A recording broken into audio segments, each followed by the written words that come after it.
područje kojim se bavimo, ali isto tako i šire, dakle, podatkovnu ekonomiju. Dopustit ćete mi da ipak ne radi daljinski. Dakle, dopustit ćete mi da vas provedem kroz današnju konferenciju. Radi samo prebrzo, čini mi se, pa ću početi sa svojom prezentacijom. Nakon mene će Hrvoje Meštrić, dakle ispred ministarstva, nastaviti. U prvom tom dijelu ćemo dati nekakav pregled stanja u Hrvatskoj, a onda će nas kolege iz Europske komisije i asocijacije provesti kroz stanje EOSC-a u Europi i planovima koji će se dešavati, a nakon toga ćemo još u prvom dijelu dana imati, u prvoj sekciji imati i prezentaciju politike otvorene znanosti Sveučilišta u Zagrebu. Pa ja ću krenuti sa ovim, većinu ovoga vjerojatno smo i vidjeli i čuli. Dakle, do sada tu smo zajednica koja se okuplja oko ovoga već nekoliko godina, dakle od 21. godine kada smo i pokrenuli inicijativu HROZ, dakle inicijativu otvorenog oblaka u Hrvatskoj, 19 potpisnica, su potpisano i ministarstvo, agencija, Hrvatska zaklada za znanost, sva javna sveučilišta i ostale institucije koje su duboko bile uključene, koje čitav niz godina rade već na ovom području, koji su u ericima ili u nekoj drugoj formi vezani direktno uz temu otvorene znanosti. Čitav taj rad inicijative, pošto ste bili vrlo aktivni, dakle pratili ste u zadnje 3 godine od nastanka, imali smo 2 cilja, oba 2 cilja smo ispunili. Danas je Iva u post prezentaciji napomenula da smo i prijedlog draft nacionalnog plana otvorene znanosti isporučili 23. godine, pa evo, jubilarna 2-godišnjica će uskoro sljedeći tjedan kako smo isporučili, a danas će nam Hrvoje otkriti veliku tajnu, tako da napokon it's a long way, ali ipak ćemo doći na taj cilj. Dakle, draftali smo sve, napravili smo okvire, uskladili smo se sa onim što je i Europa radila, a u međuvremenu, dakle, nismo stajali. Naravno, naš konačni cilj je priključivanje i Europskom oblaku otvorene znanosti. Europski oblak otvorene znanosti isto je tako jedno putovanje koje trenutno traje i još će uvijek trajati zato što oni pronalaze svoje okvire. Tako da nije da sad mi nešto kasnimo, malo smo tu, u trendu smo, zajedno sa ostalim razvijamo federaciju. Federaciju, onaj model koji u Europi je karakterističan za sve slične inicijative. Dakle, imamo, obično kad radite u federaciji, onda imate brzih, imate sporih, imate onih koji su u sredini. Dakle, uspješne federacije su one federacije koje povuku cijeli kompoziciju, cijeli vlak za sobom. U Europi je 40-ak zemalja, dakle nije samo 27, nego sve su zemlje i sada različite zrelosti pojedinih zemalja, pojedinih nacionalnih. Tako da pokrenuti jednu federaciju toga obima kakav je cilj Europske komisije treba vremena. U svakom slučaju putovanje koje pratimo, dakle pojedine institucije u Hrvatskoj, ali i svi mi, dakle kao HROZ, vrlo dobro. Neki od postignuća, I just realized I should speak on English probably, but nevertheless I will continue on English, so just to see some of the achievements, sorry Stefan, some of the achievements over the last 12 months from the last meeting, but not just from the last meeting. Basically, it's all about connection, it's all about interoperability. So what we achieve on the service level is basically what we had for the last 15 years is the EduGen Federation. This is Global Federation of Authentication, Authorization, Infrastructure Federation. You know that Croatian Federation is called EduHR. So basically run by Srce, operated by Srce, but the thing is that all services should be EduGen, allowing any member of the community from any part of the world to access any service that is EduGen. Some of our service over the last 12 months been EduGen, PUH, DABAR, advanced computing. So basically we are already connected. We have links to this new EOSC or global space of data and space of services. In the area of content providing, there is a full alignment with open air guidelines on Hrčak and on DABAR, on repositories. And also we had this achievements in the last period is basically the good one, JATSL XML, a converter for publishers. This end up in a few catalogs in the European e-infrastructure catalogs like Dariah EU. And through EOSC Core, which is basically one of the projects that is run in parallel with EOSC calls, should create the core of the future EOSC portal. And there is a core, there is exchange. So we are partnering in EOSC Core on monitoring services, which is something that Srce is doing for the last 20 years, I think, all the way from being involved in CERN activities. But the community, you, were very frequent or vibrant over the last 12 months. So this is just a short overview of activities of our community. It's categorized in several areas. So let's start with the policies. The new thing is basically that University of Zagreb Open Science Policy appeared in September last year. It will be presented later on by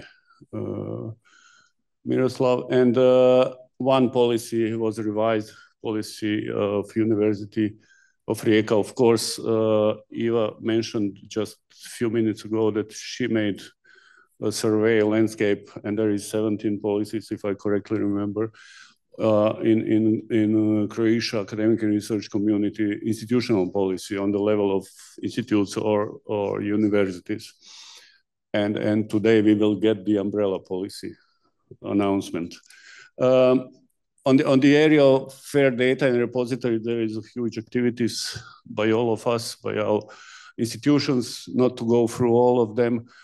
Just to mention that Faculty of Humanities and Social Science are obviously very much active in SHOC, which is social science community, cloud through Crozda, Clarin, and many other activities. National University Library in Zagreb also, providing pitch services, which is one of the core services in a future EOSC, but also through long history of Croatian Web Archive and many others. Ruđer Bošković Institute, of course, one of the pioneers. There are many teams, but on Ruđer doing lots of great stuff over the history. The new one, probably to mention, is machine actionable DMPs, which is really cool thing in cooperation with the Croatian Science Foundation, I think. This is something very good. Srce, this year we have a 10th year of community, anniversary of community product DABAR. And DABAR reached some numbers in quantity, but also we are expecting new DABAR to launching soon. Education and training or digital skills are very important. You know, this is one of the key elements of EOSC, data stewards, etc. But and we are not lucky. There are so many activities in this area in different institutions, and these are just few of them. I must say that Srce started this new academy, new educational program, specifically targeting one of three areas: IT professionals, researchers, and teachers, researchers with research data management. On University of Rijeka, there is, as a university programs, lifelong learning, but also in the UFE, European Association Coordination, there are lots of activities on this area. On Faculty of Humanities, new course is done in a formal studying, and many more. Today we will have a presentation of community in a second part of this, and there are really too much activity we can show. And over the last few weeks, we received on a Hrvo's mailing list lots of reports from institutions, and we decided in Srce that we will collect them and probably publish this annually just to see the landscape, who is doing what. Also, this is showing how many of our institutions are involved in related projects that are dealing with the EOSC or similar activities, but there are many, many more. I think this is just one picture of the project from all our institutions, not going through all of them. Some of them will be mentioned later on in a presentation but the projects are not the only.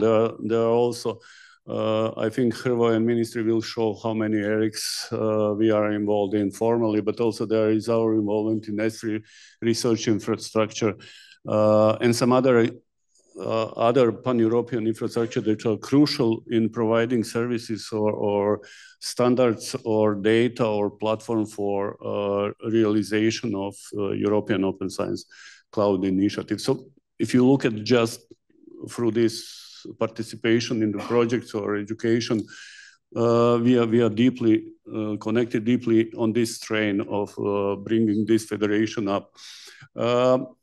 And this is the area of Diamond Open Access, also involvement of University of Zagreb, Philosophy Faculty of Humanities, Social Science, but also worthwhile to mention is that EOSC issued a brochure of use cases on EOSC and open science. On the #1 use case is Hrčak. So this is one of achievements we made as a community, and this is good recognition from Europe. I think that they start their brochure with the Croatian use case. So we should be proud of that. But there are also other activities, lots of events. Of course, events are very important. Socializing, exchange of ideas, best practices, knowledge. So there are just a list of these events with the NTE as one of the per year, the central focal point we are doing now, but through all 12 months, last 12 months, we have a very vibrant event activities, not just organizing by our institutions, but also be present in neighboring countries, in Slovenia, or many other countries where the Croatians, institutions, projects, activities are very well represented. Worth to mention is also the activity that this is what National University Library in their report reported is a citizen science, which is very important. And this is something that research institutes or many others probably set something in a program with the research institutes, and new contracts is very important. It's not just that we speak among ourselves, but also to spread the word about open science in a wider context, in a wider area. And this is activity that is done by National and University Library very well. Good. Okay. There is this process of establishing EOSC Federation run by EOSC Association and tripartite governance, which are member states, which mandated organization like Srce is a part of. And basically, we start with this. Let's start with a few national nodes and few thematical nodes. It's up to 13 right now. 9 candidate nodes, I think it's 13. Chosen to be the first initial elements of this federation, and later on more than 100 at the very beginning are waiting to see how this pilot phase will look like. Srce was one of the candidates among 29, and the last stage we dropped out. It was our mistake.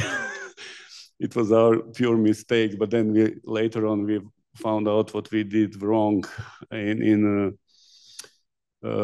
filling the questionnaire about full-time employees. Nevertheless, it's not treated as a failure. It's just a lesson that we learned, and we are fully involved in this voyage where there will be 13 national and thematical nodes that will establish the first federation, operational federation. So what is in front of us? And now I'm speaking in front of Croatian Open Science Cloud and European Open Science Cloud. Basically, there is a need to do something on national data infrastructure project, national data project. We can wait for this project, but still some things should be done in all of this area that I showed earlier, with the focus of data skills, of bringing a new educational model for data stewards. Basically, we have to create a new layer of data stewards that will help researchers on a research performing organization to better deal with the data, or to how to handle the data sets, etc. Then there is a usual EOSC survey that we do twice per year, twice on a year. Basically, one survey is collection of national activities for the last year, another one future plans. So this is what we ask you regularly when this is done, to help us to create the right picture of Croatian in this EOSC survey. EOSC national node establishment, we will continue on this journey with others in Europe. Contribution to EOSC task force working group. There are many task force working group on different areas, especially interoperability, etc., which is welcome to join by volunteers. So we will be very active and basically transport this information to you through the mailing list or ever other means. And of course, there is a huge discussion on EOSC post-27, how the EOSC post-27 will look like when we enter the new multi-annual framework program FP10. What the EOSC should look like. EOSC is currently the project run by EOSC Association. It's tripartite governance. So the question, are we going to establish the new entity, the new company, the company that will do running the federation, because the post-27 will look differently than now. More on this issue, I think that we'll hear from Stefan and Klaus. But these are just a piece of activities that are related to Croatia EOSC, things that we have to do. So this is my part, and I will now continue with the section, and we will have a Q&A after the presentation. So now I'm asking Hrvoje to join the floor and give us state of the play from the perspective of Ministry of Science, Education and Youth. Hrvoje.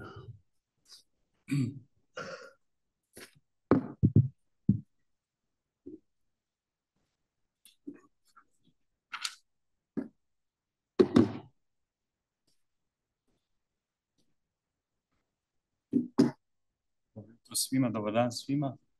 I will also continue in English. I have just a short presentation about the recent developments in the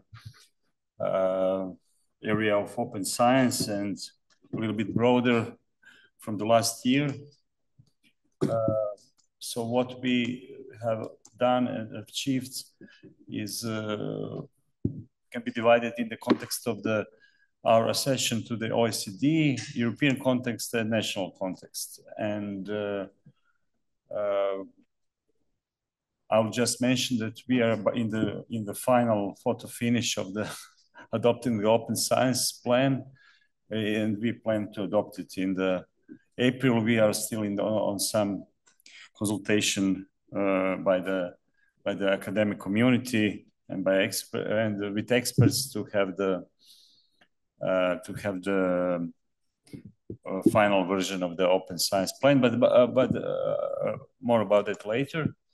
What is interesting that we have from the position of Ministry of Science, we have successfully completed the session process at the Committee for Science and Technological Policy on the OECD. So considering research and science, we are already like a member of the OECD.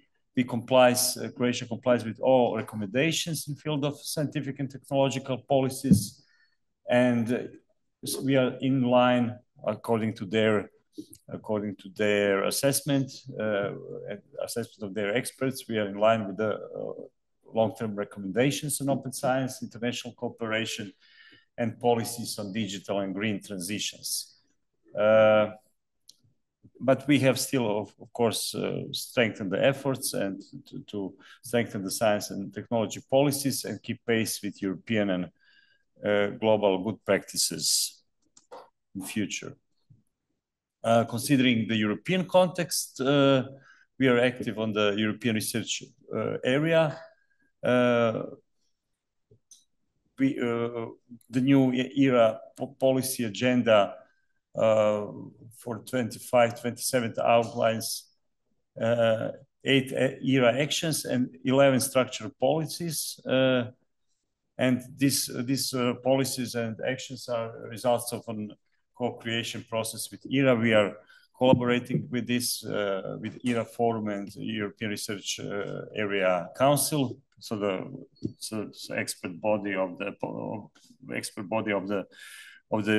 Council of EU, and this is aimed to start in implementation in 2025. So we are supporting the structural policy, which is called Enabling Open Science, while sharing and reuse of data, including through the European Open Science Cloud. So these are the outcomes of this structural policy, and Croatia supports this on the policy level, on the level of ERA.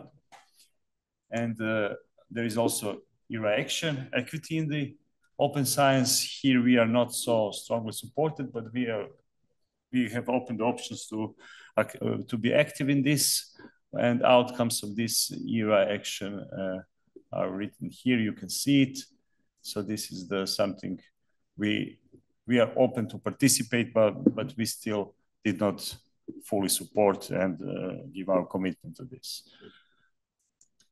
On the other side, maybe a few words of the Horizon Europe projects which supports open science. Croatian beneficiaries participated in 27 projects that in some way contribute to open science.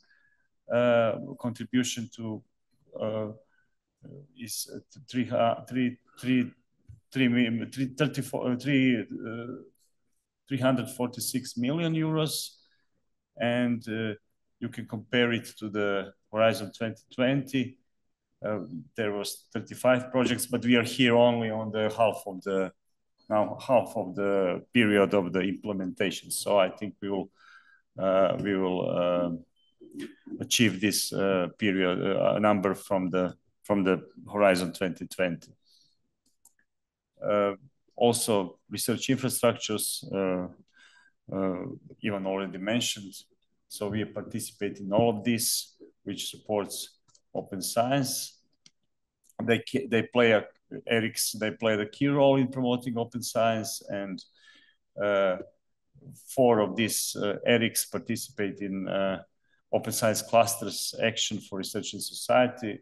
This is a project that brings together research infrastructures to advance open science.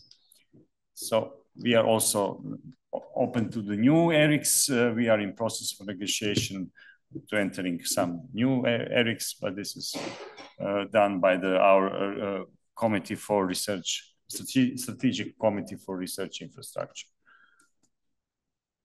And interesting things is also in the national context that we are in the process of negotiating the program agreements with universities. We have already signed program agreements with research institutes. And one of the goals is of the universities they can select from our proposed catalog of goals, of the objectives, is that there is a specific objective contribution to open science, and we are suggesting to the universities to select that goal in order to prepare some activities, what will be financed through the funds of the program agreements.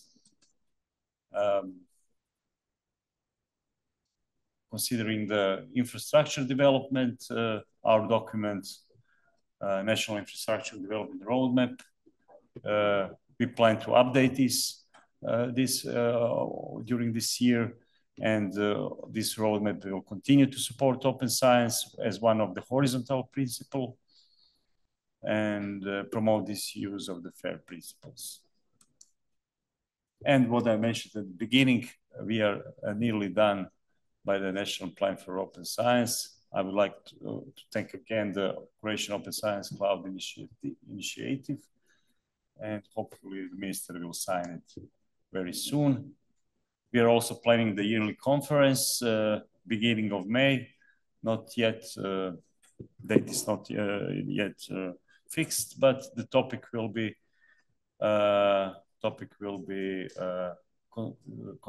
connected to the open science. Okay, thank you very much. So for any questions, I'm here. Thank you.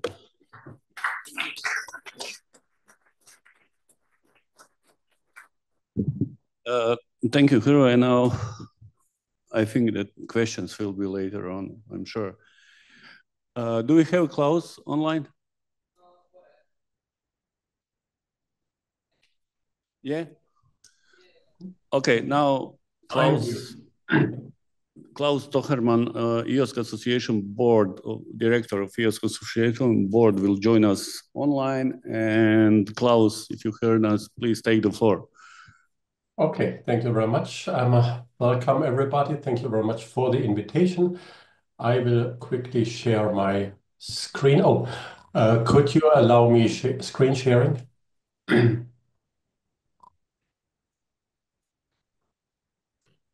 Okay, thank you.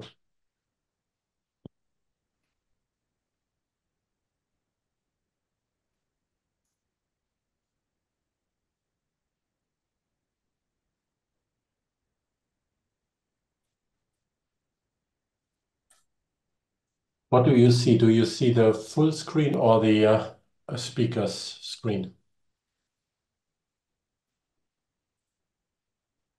Okay, I'll make it like this. Now you should see the full screen, right?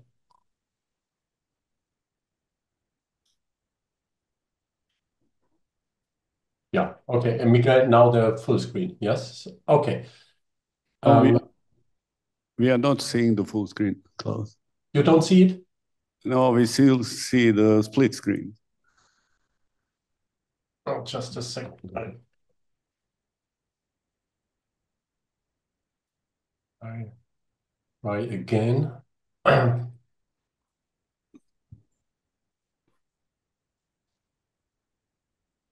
now, what do you see now? Now it's okay. It's okay. Now it's okay. Yeah. Okay. Okay. Again, thank you very much for the invitation. I wanted to share with you what's going on with the build-up of the EOSC Federation, and I will be talking about the current status and the next steps. So the EOSC Federation is, as you know, like a system of systems in which we strive to connect so-called EOSC nodes with one another, and each EOSC node is, so to say, a repository containing data, offering services, and the entire building of the network of nodes is referred to as EOSC Federation. The EOSC nodes will be the entry points for end users to the EOSC Federation, meaning that you can enter into the federation from whatever node, not necessarily the EOSC EU node, which has been currently been launched. It could be a national node in Croatia, and once you enter there, you would have access to all the data services which are offered in the EOSC Federation. For organizations, we have two options to join. You can either develop an EOSC node, a thematic node for a scientific discipline, or a national node for your country. For example, in Germany, we will not start with the national node at this point in time, but maybe in 2 years' time. For organizations who do not want to link up their national node or thematic node, we have the option to onboard services, so that you onboard specific services, for example, a terminology service, which helps you for searching and retrieving information. And then it's just a service which you connect to one of the existing EOSC nodes. The minimum requirements for nodes have been defined and agreed upon by the tripartite group, and here's the link to the requirements. For example, one requirement is that the organization offering a node must be a legal entity. We started off with everything with the official launch of the EOSC EU node. That is the outcome of a procurement of the Commission. The Commission procured a consortium to develop what is now referred to as the EOSC EU node, offering basic services like storage capacities, compute capacities, search features, and things like that, basic services. And now we wanted to build up the EOSC Federation, meaning we want to link up existing nodes to the EOSC EU node, so that the entire network of nodes forms the EOSC Federation. For that purpose, we, that is in this case the EOSC Association, launched a public call for applications, and we received 121 submissions from Europe, some 121 organizations who were interested in.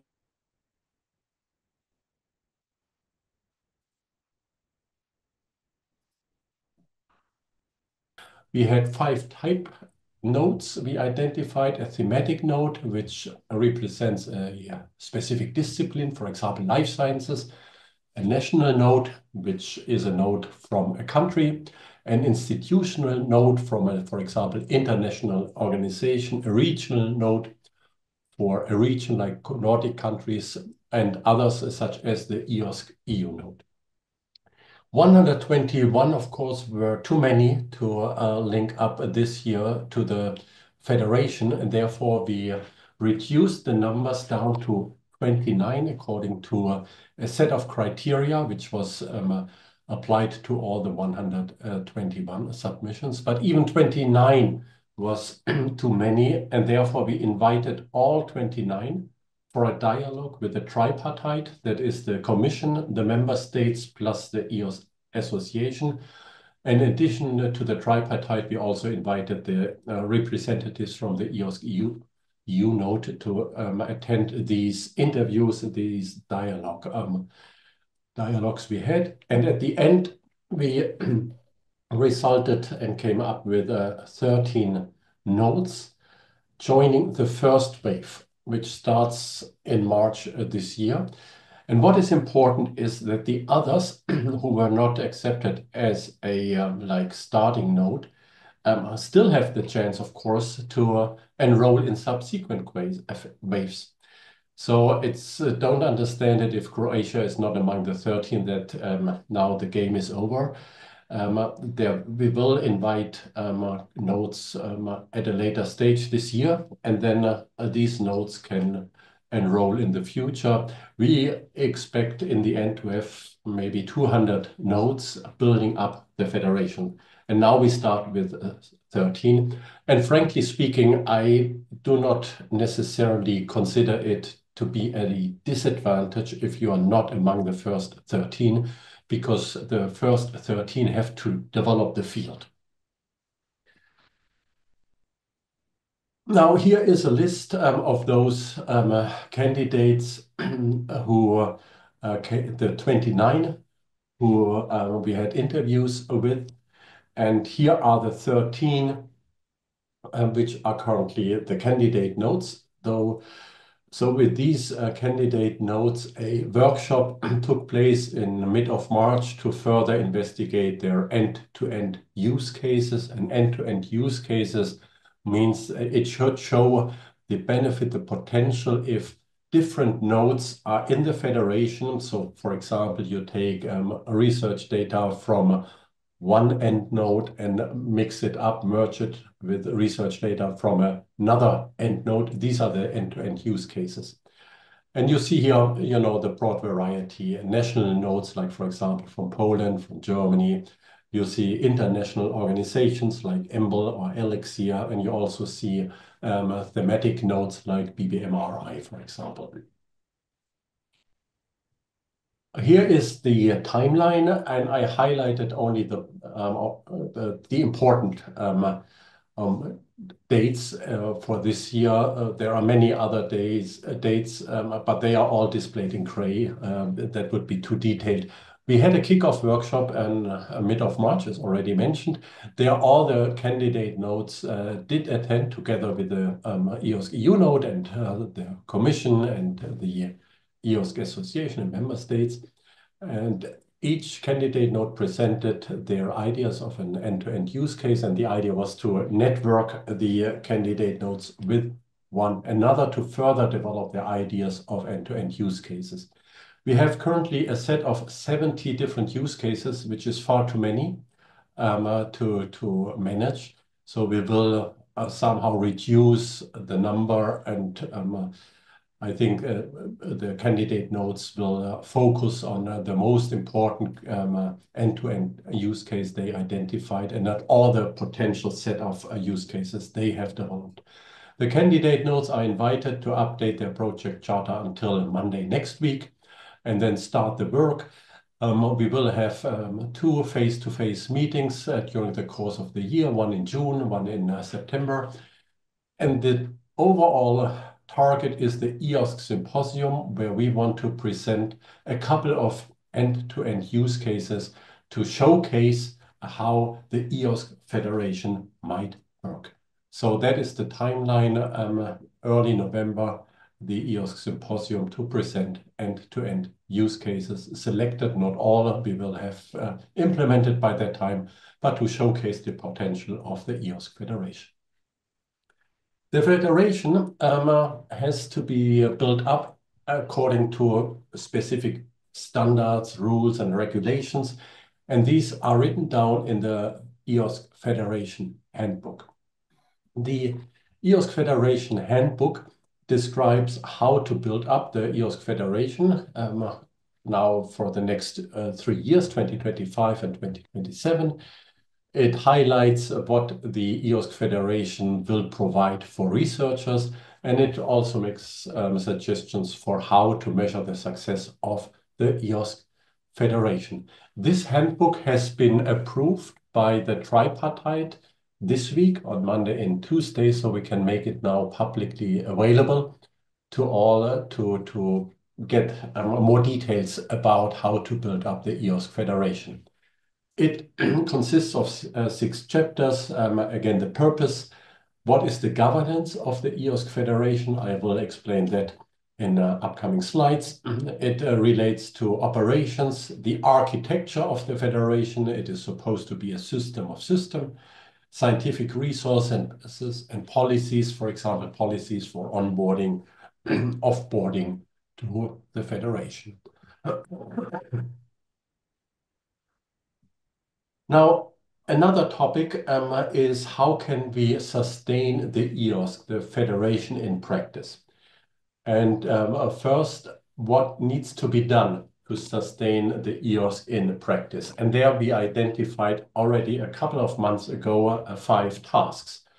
Task number 1 is the deploying and operating of the EOSC EU node. That is the outcome of the procurement of the European Commission, the EOSC EU node, which provides basic services to the community. In earlier documents, that was referred to as EOSC Core, like offering single sign-on, offering computing and storage capacities, basic services everyone needs. And that EOSC EU node, of course, needs to be operated. Task 2 is to build up the federation. That is what I've just explained, to onboard national nodes, thematic nodes, also to offboard such nodes for whatever reasons the nodes want to offboard. Task number 3 is a task which is goes beyond the EOSC Federation. That's a science policy ambition to enable a web of fair data and services for sciences. Task 4 is research and prototyping new capacities for the EOSC Federation, meaning, of course, we want to further develop the EOSC Federation, offering more functionalities, services, and that is also a task we have to take into account. And finally, again, a science policy topic, enabling open science policy for the uptake of open science practices through EOSC. And the different coloring here relates to the fact what can be done by the EOSC Association and what is a topic which, for example, the Commission should take care of with strategic support of the EOSC Association. And the EOSC Association, for example, cannot enable open science policies for the uptake of open science practices through EOSC, but the Commission can through their framework programs. So this explains a little bit the different colors. The green ones are tasks the EOSC Association can take care of. The red ones we can just strategically support. For the implementation of the 5 tasks, we need all players of the tripartite. We need the member states and the associated countries because they are the largest contributors to the open science movement with their national open science plan, like the one you have already in Croatia, as mentioned in the previous talk here. We have, of course, the Commission, which is the relevant driver for policy making, and also the seed funding organization for EOSC and the EOSC Federation, particularly with their framework programs. And finally, the EOSC Association, we are, so to say, the coalition of the doers. We are those who represent the scientific community to the Commission, member states, and associated countries. Now we made 4 proposals for how to achieve sustainability of EOSC in practice. And I will now briefly present these 4 proposals. Number 1, we consider the role of the EOSC Association to be important relative for the 5 tasks. Our proposal is that for the management and operation of the EOSC Federation, the EOSC Association will be entrusted with a budget to manage and operate the EOSC EU node only if the Commission wants to outsource this function. Currently, this infrastructure, the EOSC EU node, is fully owned and maintained and operated by the European Commission. In case they want to outsource this function, the EOSC Association would be ready to take over. The budget should also serve the purpose of managing, operating, and evolving the EOSC Federation, and also to innovate the EOSC Federation with new innovative services. And this relates to the tasks 1, 2, and 4, which I had introduced 2 slides ago. And we can be a strategic partner for those science policy topics. Task number 3 and 4. Task 3 is building up a web of fair data. Task 5 is making open science the new normal in Europe. And here we can continue to serve as a voice of the EOSC community, provide strategic input, for example, to our multi-annual roadmap, to the SRIA, the Strategic Research and Innovation Agenda. That is proposal number 1, relative to the 5 tasks.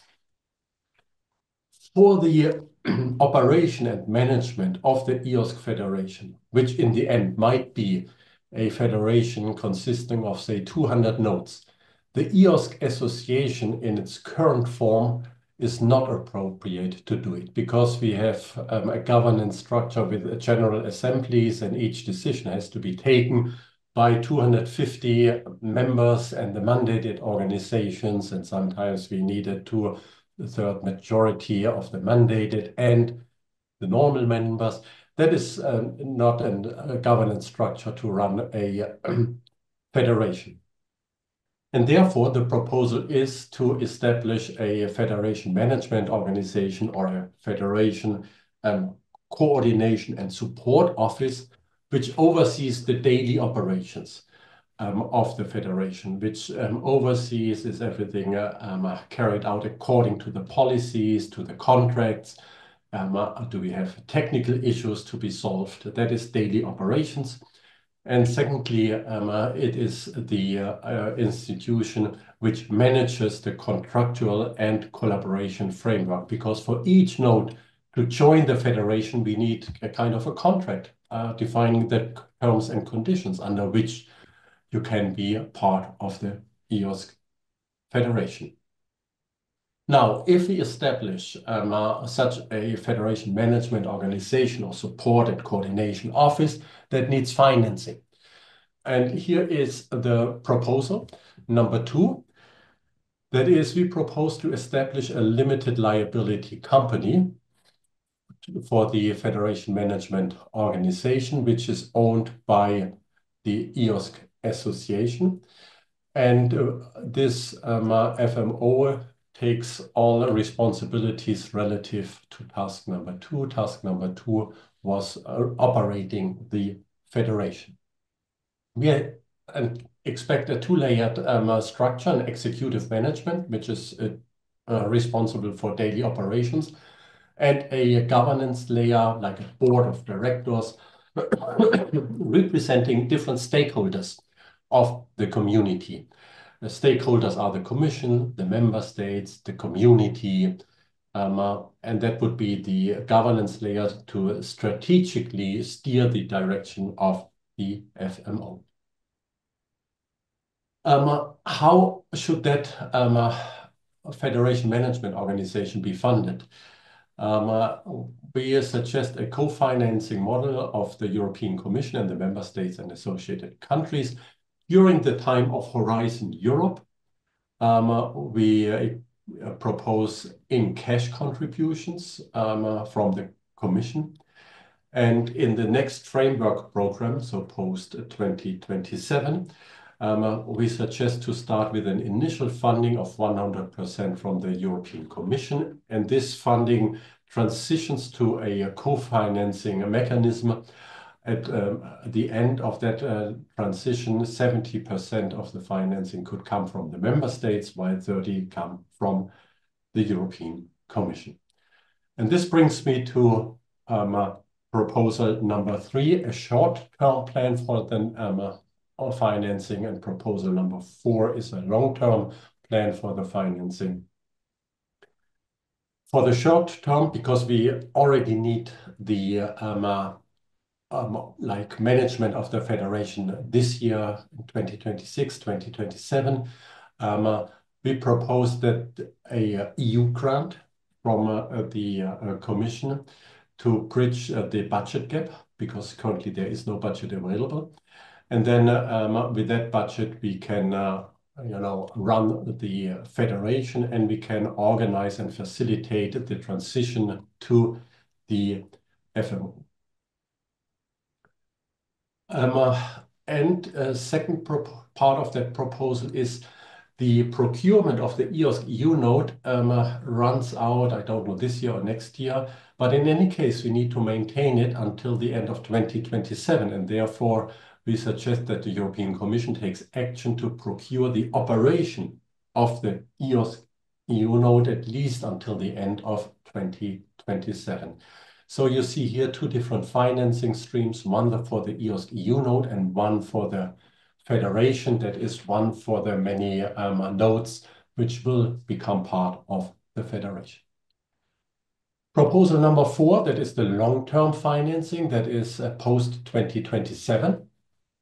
Here we suggest a co-financing model of the Commission and the member states plus associated countries.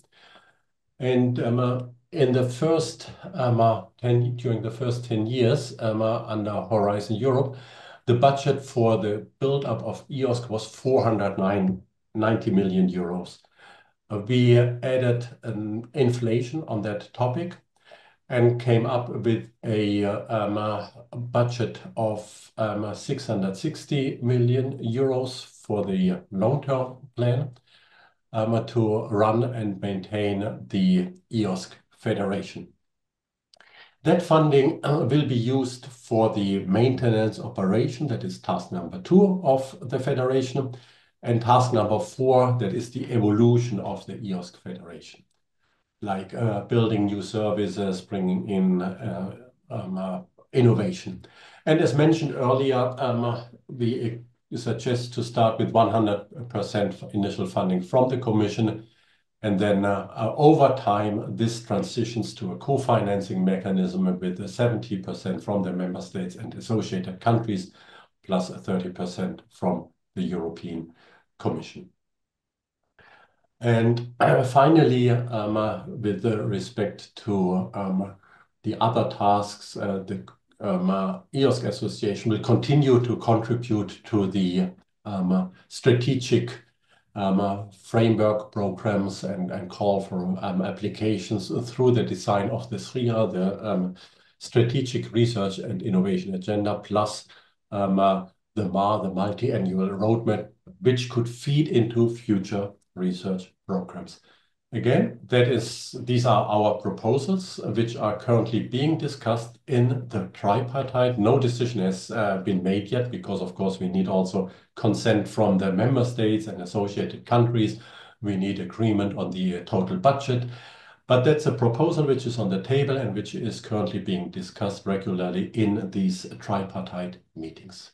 That was my short presentation about the current status and like future developments of the EOSC Federation. Thank you very much, and I stop screen sharing and I'm happy to take questions, comments from your side. Thank you very much. The slides are already in Croatia, and you can distribute them and share them with the participants of your event. Thank you.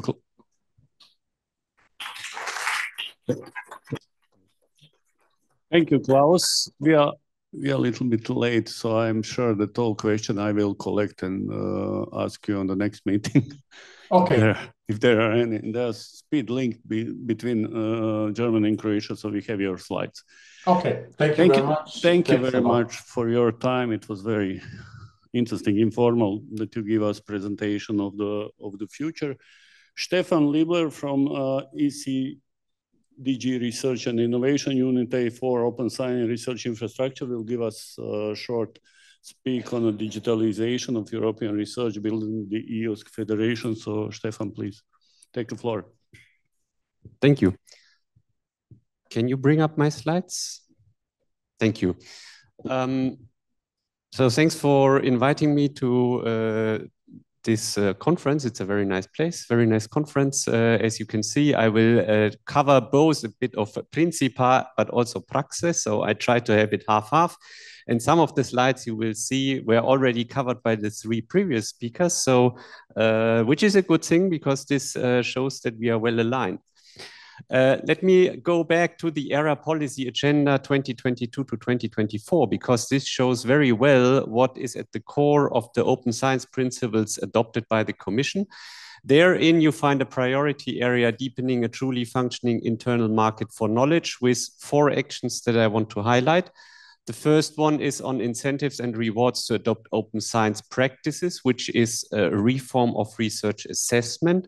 That researchers are actually, oh no, it went on.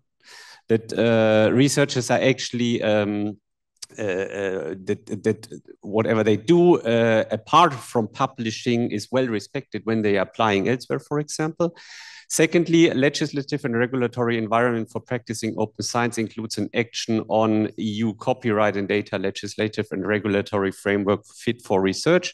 This morning, I was very happy to see one of the posters being on IP for OS, which is, for example, among of those actions.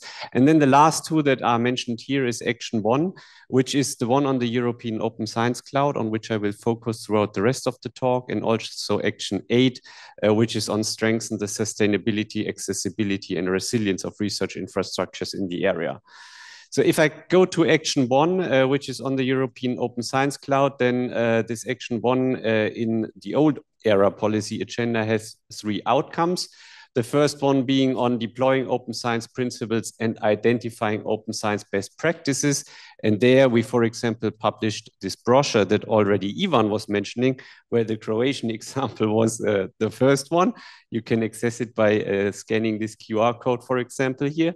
The second one of the outcomes is deploying the core components and services of EOSC and federate existing data infrastructures, which is on the EOSC Federation, as it was explained like Klaus to you, and specifically there also on the EU node. I will refer to the EU node in a bit more detail on the subsequent slide. And then establish a monitoring mechanism to collect data and benchmark investments, policies, digital research outputs, open science skills, and infrastructure capacities, which is done by the EOSC Open Science Observatory, for example, through the surveys that are run every year, which also Ivan was mentioning, where Croatia is always contributing. If I move to the new ERA policy agenda, this is also a slide that we have already seen content-wise from the ministry already.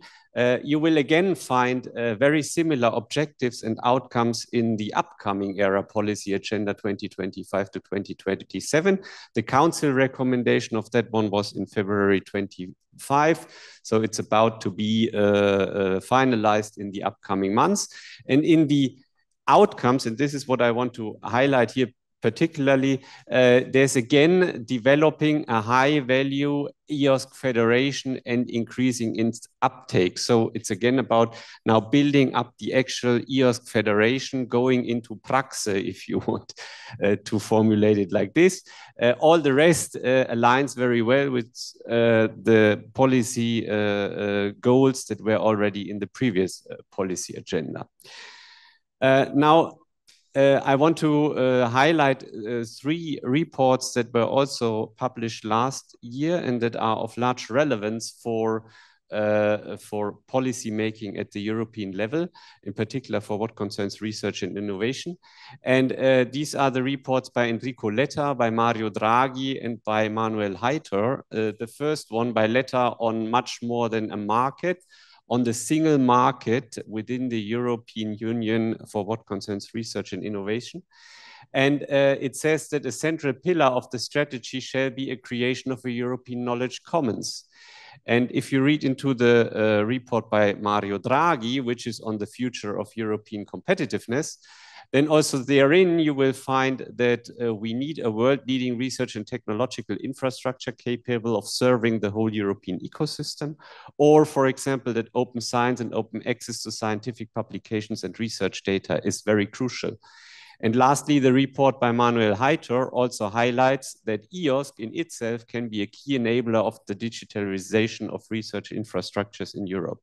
To conclude, in all of these 3 cases, in all of these 3 reports published last year, EOSC plays a crucial role, or can play a crucial role, because it pays into all of what is asked for in these reports. And this was picked up also by the EOSC steering board and the EOSC tripartite. You heard already of this. The EOSC tripartite consists of the EOSC Association, represented by Klaus today, by the EOSC steering board, where Ivan, for example, is a member for Croatia, and the European Commission, which makes the tripartite. And both the steering board at the beginning of this week, as well as the tripartite on Tuesday, took this and wrote 2 papers, the first one being on EOSC as a cornerstone of a 5th freedom in research and innovation. This clearly picks up again what Enrico Letta was writing in his report, and identifying EOSC's role in driving innovation, economic growth, and competitiveness across Europe. And then also the tripartite rephrased the narrative of EOSC, given the current developments, both on the side of EOSC, but also at the global scale. And you can see that EOSC can foster our digital sovereignty, inclusivity, trust, and transparency in the research and innovation domain. So this is highlighted in there. And there's one thing that was not so clear a few years ago. And this is related to the uptake of artificial intelligence in the last few years. EOSC can also play a crucial role in there. Why? Because obviously what you need for a good artificial intelligence models is high quality data. If you have poor data, you will get very poor results. So, and in there, with high quality curated data, EOSC can play a crucial role, which is why that is specifically highlighted also in this tripartite narrative, why EOSC is pivotal to European competitiveness. And there will also be links to upcoming strategies at the Commission side, one on research infrastructures and technology infrastructures, and the other one on AI and science. Now, let me shortly come to the prakse part. This was the principa part. Now, Klaus already explained to you what what the EOSC Federation shall be, being a web of distributed nodes, many of them already existing, some being still developed. And a seed among those nodes is the EOSC EU node. And this EOSC EU node is operational since October 2024. May I ask, has anyone logged into it already? Ivan? A few, yes, very good. Let me shortly flash a few of the services that you can find on the EOSC EU node. If you go to the webpage that is shown here, then you will end up on this webpage where you first find a resource hub through which you can access millions of research papers. I here, for example, searched for one of my old papers. I was a particle physicist before I entered the policy area in the Commission, and I could find one of my old Fortran codes named Sushi in here. But you can also find a help desk, you can find a technology forum, and this is the interesting part, you can find a dashboard, a user space, which is highlighted here in red. If you click in there, you shall be able to log in with your EduGain credentials. So with the credentials that you have from your research institution, you do not need to get new ones. So you shall find your home institution in here. And then when you log in, you will find available services being file sync and share, interactive notebooks, and so on and so forth. And I just want to highlight a few. The first thing is, in order to steer a bit the usage of the platform, you are assigned certain number of credits, which you find here marked in green. For example, me as a Commission employee, I only find myself with 100 credits, which is not so much. You shall have more actually as a researcher. And you can spend those credits, for example, on file sync and share. I myself here opened up an own cloud account where I have then a certain storage space, which I can also open externally, here marked in red. But you can alternatively, for example, also open an interactive notebook. You can see here this costs in the green box 0.04 credits per hour. And then an interactive notebooks opens. Now I'm a bit old fashioned. I opened an old terminal in there and I was running a basic bash script that shows us that the EOSC Federation build-up phase is ongoing with nodes being loaded step by step. But of course, you can also find real scientific use cases. For example, if you go to the use cases that were presented in the EOSC symposium in 2024. Let me go to the next step, but this is also something that Klaus already highlighted, so I can be a bit brief on this. This is then the rollout of the EOSC Federation. So the EU node is a seed in the ground, if you want, and now we have to build an EOSC Federation around this with a distributed web of other nodes, and 13 organizations were invited to the kickoff workshop of the EOSC Federation build-up phase, which was just last week in Brussels. The invited organizations are again depicted here, already highlighted by Klaus. And what they were discussing last week is they got to know each other, to find gaps and commonalities, to elaborate on the planning of the main activities of the build-up phase on the basis of draft project charters that they had prepared by the organizations. And by input of the EU node. And this included the prioritization of use cases, because what we want to achieve is that we have few very good also scientific use cases by the end of the year at the EOSC symposium, where we can see multi-node connections being established that really give a benefit for the individual researcher, because this is what we want to have. Yeah, we don't want to have an infrastructure that is not accepted by the researcher. On the contrary, we want to have it a community-driven approach with the researchers being at the forefront and suggesting these use cases and driving them forward. And this also comes with a very basic additional structure now, apart from the EOSC tripartite governance that I was already highlighting with the association, the steering board, and the commission. We will have an EOSC Federation build-up group, which represents these organizations that are involved in here. But, and this was also highlighted by Klaus already, the next wave is already to be launched in summer, where we will look for further use cases. So it's not a bad thing if you're not among the first 13. On the contrary, they might run into various dead ends also and have to go back to the main road to see where we want to go. And this is my last slide on investments. Over the lifetime of Horizon Europe, at least 1 billion euros will be invested into EOSC. There are many projects, some of which are highlighted here. In some Croatian universities and research institutions are involved, as we already saw also in previous slides presented today.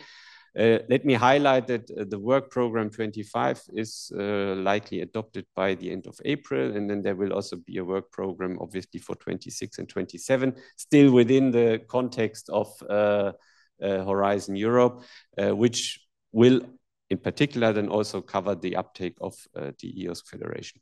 And with this, I conclude. Thank you. Thank you, Stefan. So this was the first half of the state of the play in Croatia and European Open Science Cloud. We have lots of presentation from the community perspective, so we will start even in the first block with a presentation of newly established open science policy at the University of Zagreb. And a presentation will be done by Nina Begičević Ređep and Miroslav Rajter from University of Zagreb, Faculty of Organization, Informatics, Faculty of Law. So, gentlemen, please. The floor is okay. Okay, thank you very much. I will try to present you the open science policy. It's a big document, and I will try to be brief as possible. But anytime you speak anything about University of Zagreb, you should start with telling what University of Zagreb actually is. And it's an institution that is around 350 years old.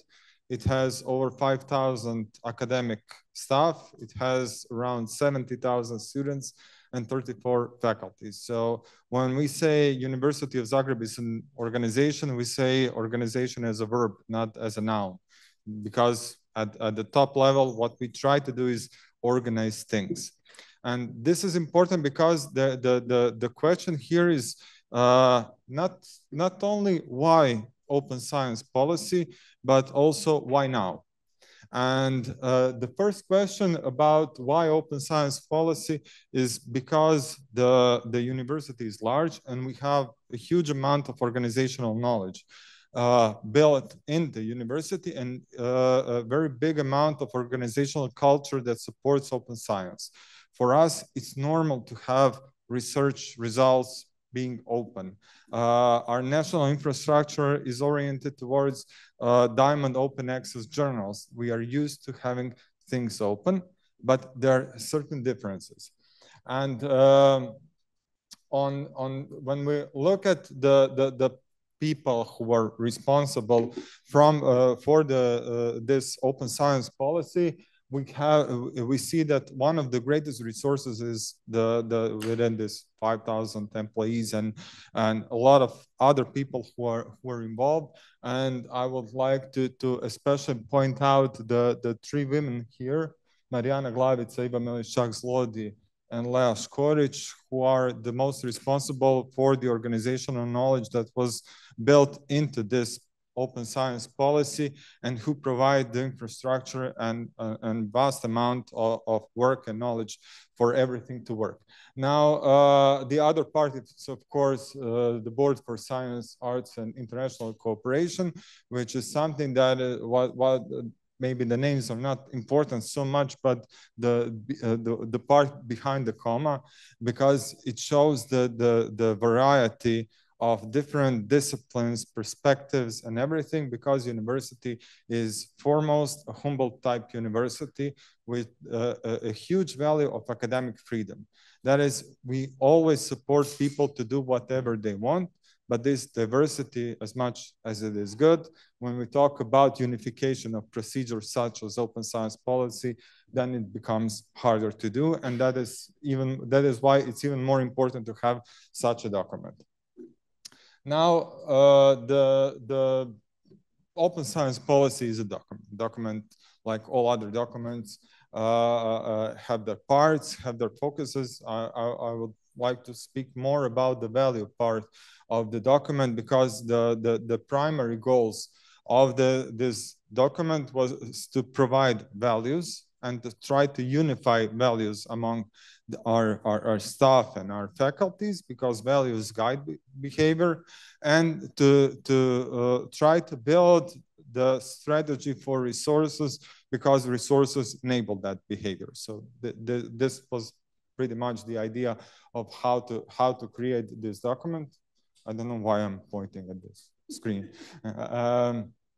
Okay, so we try to build the open science policy on all the documents that were available, and especially important was the UNESCO recommendation on open science, which guided what parts do we need to cover within the open science policy to have it at least full as much as we can, and to provide the starting ground for the development and future revisions of this open science policy.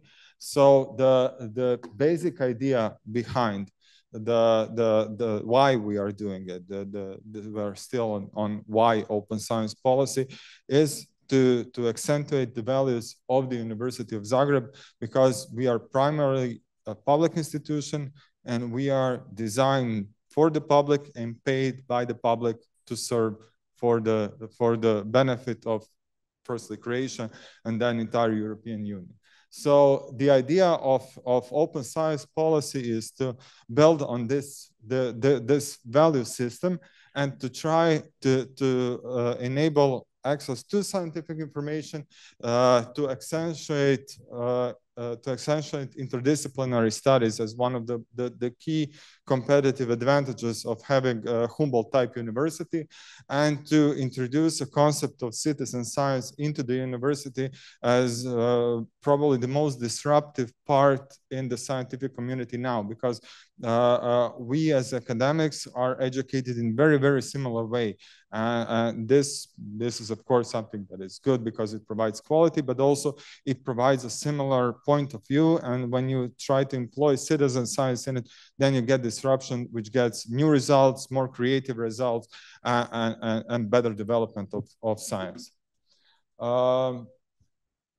Now, the aims are to increase the access to scientific results, because the paywalls are becoming more and more expensive, and each year when we negotiate with publishers about having access to articles, it becomes harder and harder to get the access to our own research results, especially to encourage transparent sharing of methodology and research results, to improve networking, to enable faster development of new ideas and technologies, and to ensure development of citizen science.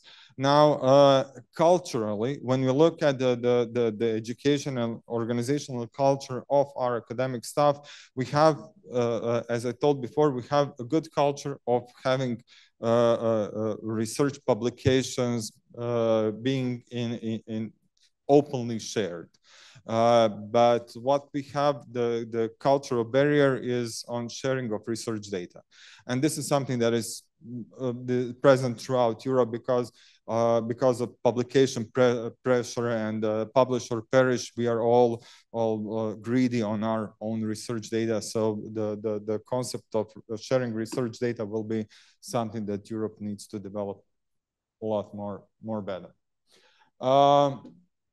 Now, basically, the other part which was problematic, and now we are starting to talk about why now. Why open policy now is several aspects. There are a lot of things that have happened that let's say incentivize the development of open science policy. One of these things was, of course, the COVID pandemic, which introduced a lot of challenges from the relationship of public community and the academic community by encouraging disbelief in science, by encouraging conspiracy theory, by encouraging pseudoscience. And that's why it's important for us to have open science policy and to introduce open science, but then to improve improve public knowledge and improve the trust from the public. And this is one of these missions that I talked about of University of Zagreb being a public institution and serving the public as its primary goal. And of course, what is now becoming even more important because of the increasing costs of science and of course, increasing costs of life, we need to have more international cooperation. And traditionally, what happened with most Central and Eastern European countries was a lack of funding compared to Western. So we don't have transformative agreements. We have to publish behind the paywall. Our research results are not visible enough, and therefore our cooperations can be greatly improved by introducing and encouraging open science and sharing just to become more present. What I would like to do now is to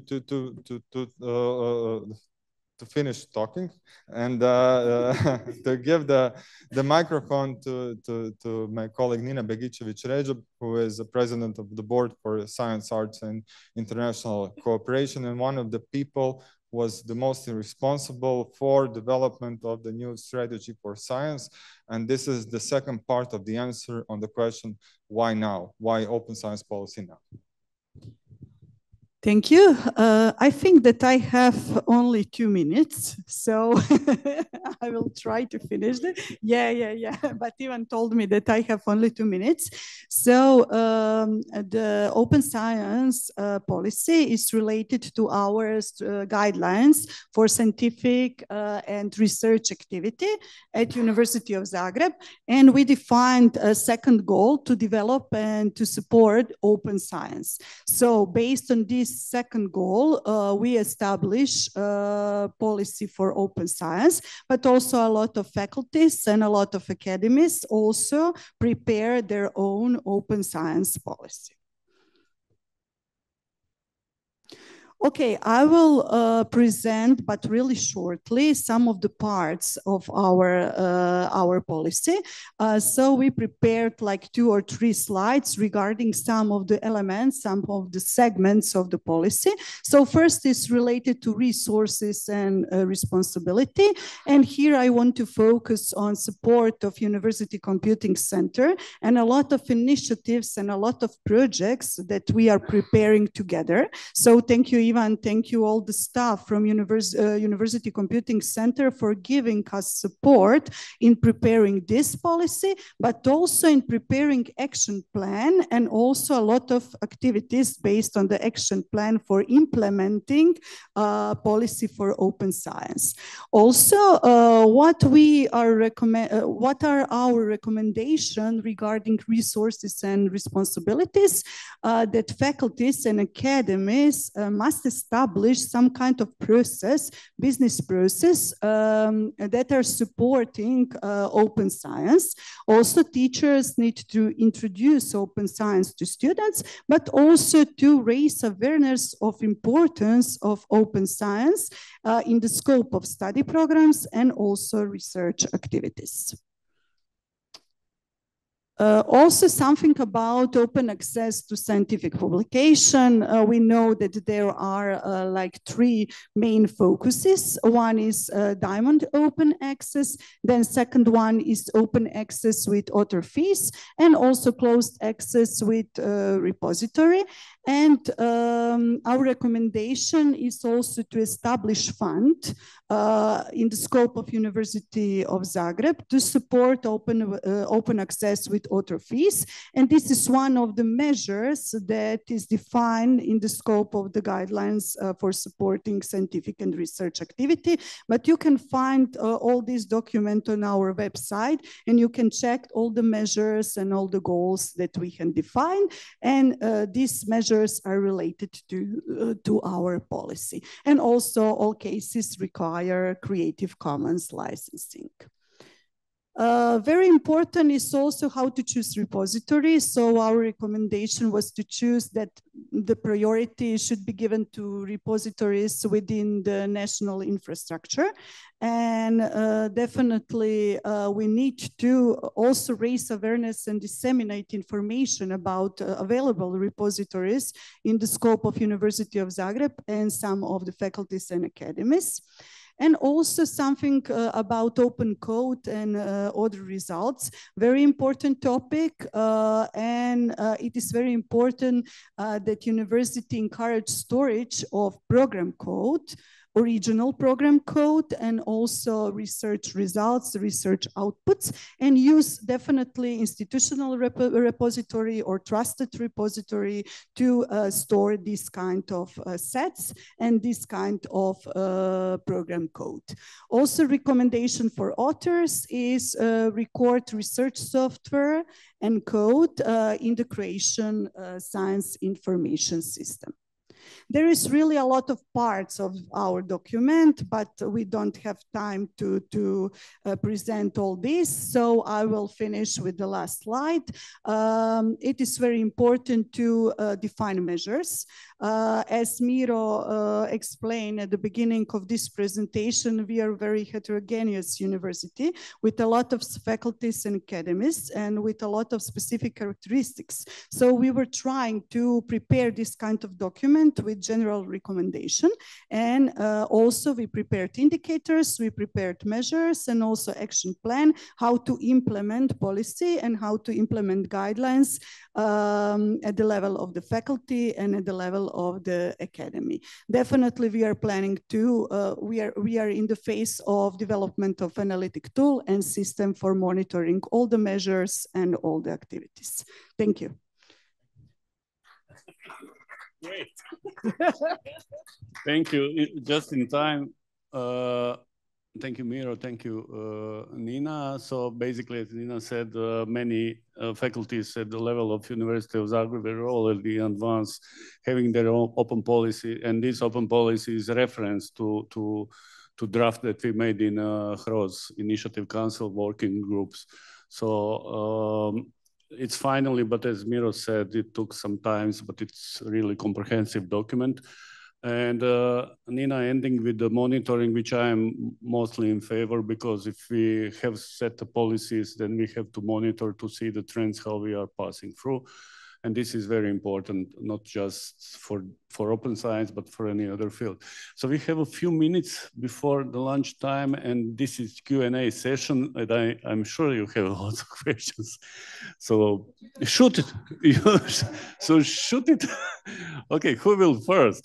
There is no Hrvoje, but you are here, Jelena. So just to avoid question, of course, first question is the new national open science policy that is announced by Hrvoje. I spoke with him. Of course, this draft will be sent to HROS initiative, and we will see it before it's signed by minister, have opportunity to see it. This is the promise I get Yes, Jelena is knocking. So, any question? You don't, Eva. Catch.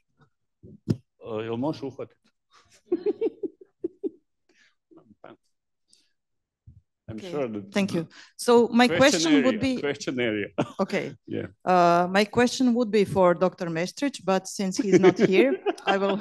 Okay, I will ask that to Professor Begičević Ređep. So, one of the things that was mentioned is, and I think that the main tool that the ministry actually has to introduce more open science is the program financing. So, and from what I heard in the presentation of Dr. Meštrić is that it's just the optional element that the universities can choose in negotiating.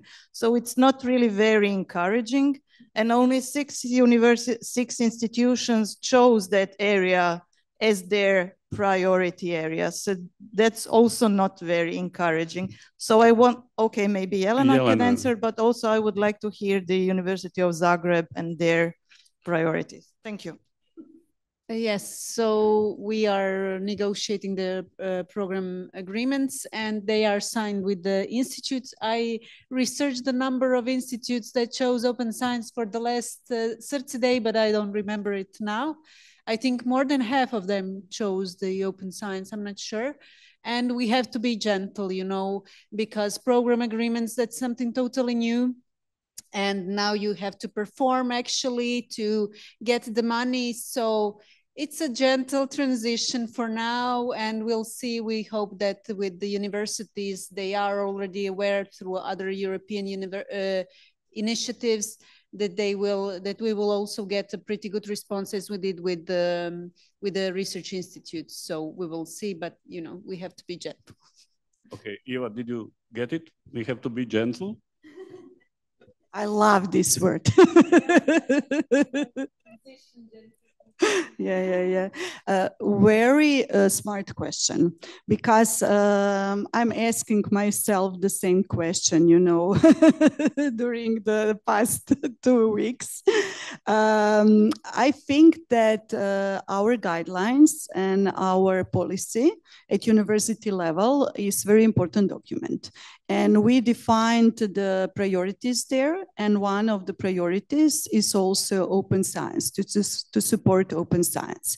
I think that at University of Zagreb, the faculties and academies, they will have opportunity to choose the goals and to choose indicators, but I think that we need to read and we need to decide based on our strategic priorities. If one of our strategic priority is to support open science, I think that the recommendation must be to choose indicators and to choose priorities related to our strategic document at university level. But that's my opinion. Thank you. Okay, we can see lots of open days these days, and open days are basically not so strong. Okay, other question? Question area? No? Nice. So we have just on time at 1, so we can, no. So inviting you, thanks all speakers. The second part is fully community part, lots of presentation, but before that, let's go refresh and eat something and do networking, please. Thank you.